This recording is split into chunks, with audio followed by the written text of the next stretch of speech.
Hey guys, Ellie here.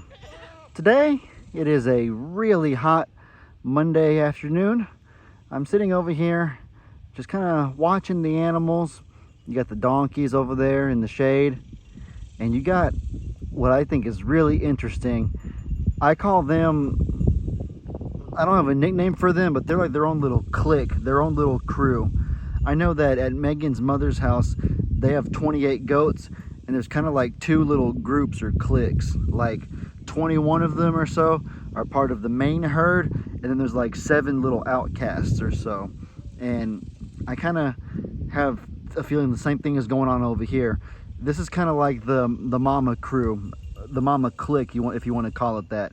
This clique consists of Old Mama and Carrie, their 2 babies. I think that's Champ right there, and that's Walter Melon right there, jumping and flouncing. And then you got Sissy, who kind of hangs out with them for, I don't know why.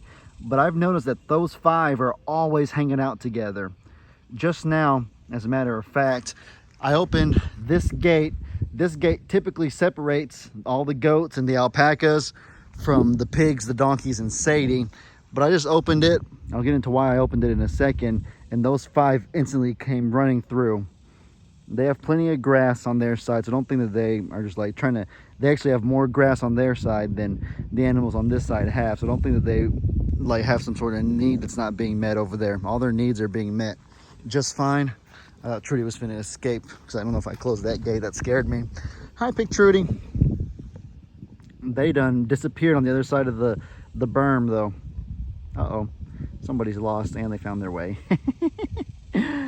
No, but I figured I would take this opportunity to talk about something a lot of you may not know about OLE.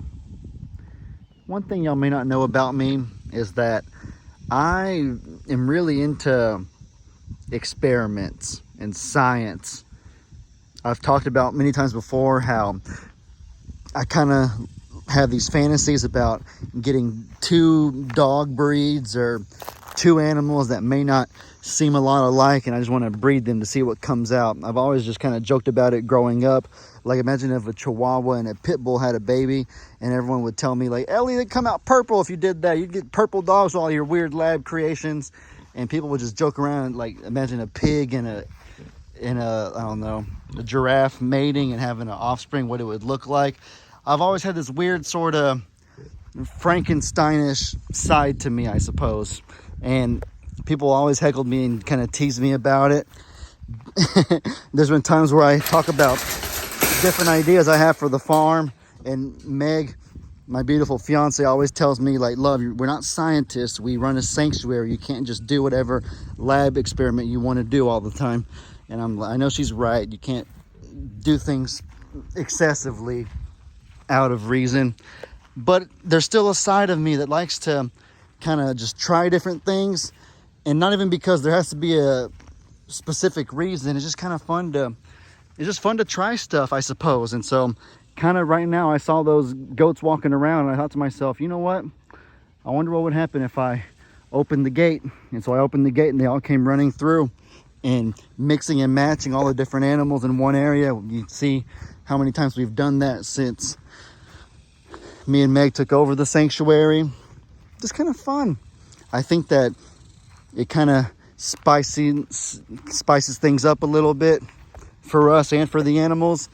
Keeps everybody on their toes.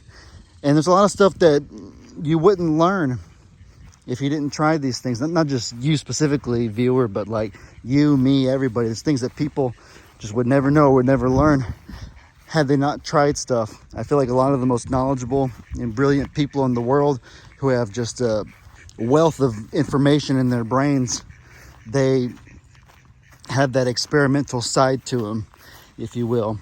And so that's all this is right now.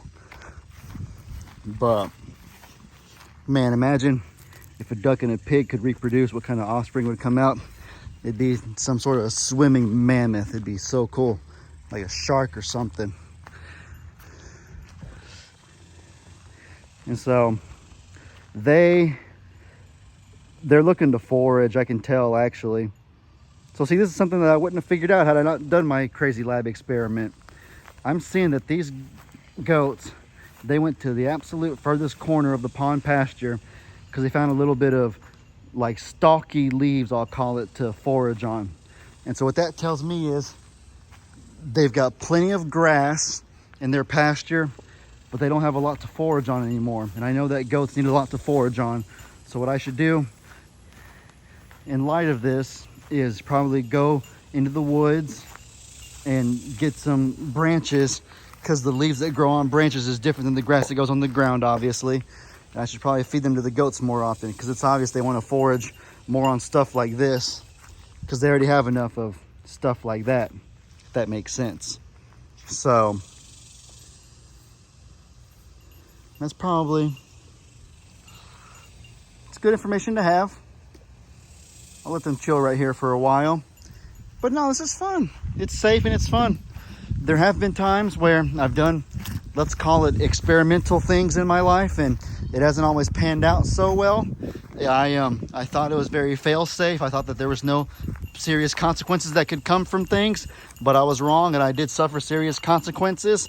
So I've learned to kind of be careful with my experimental side. Basically, I've learned to do my best to have fun, enjoy life, be creative, learn things, but don't be excessive. Don't go over the top too much, and don't get yourself into too much trouble. You know what I mean?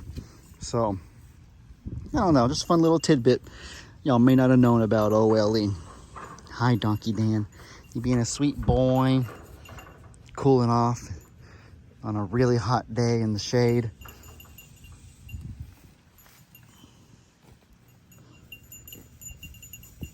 Good boy. Carrie, you're coming up to me. Wow. This right here does not happen often. Wow, guys, look. I'm petting Carrie.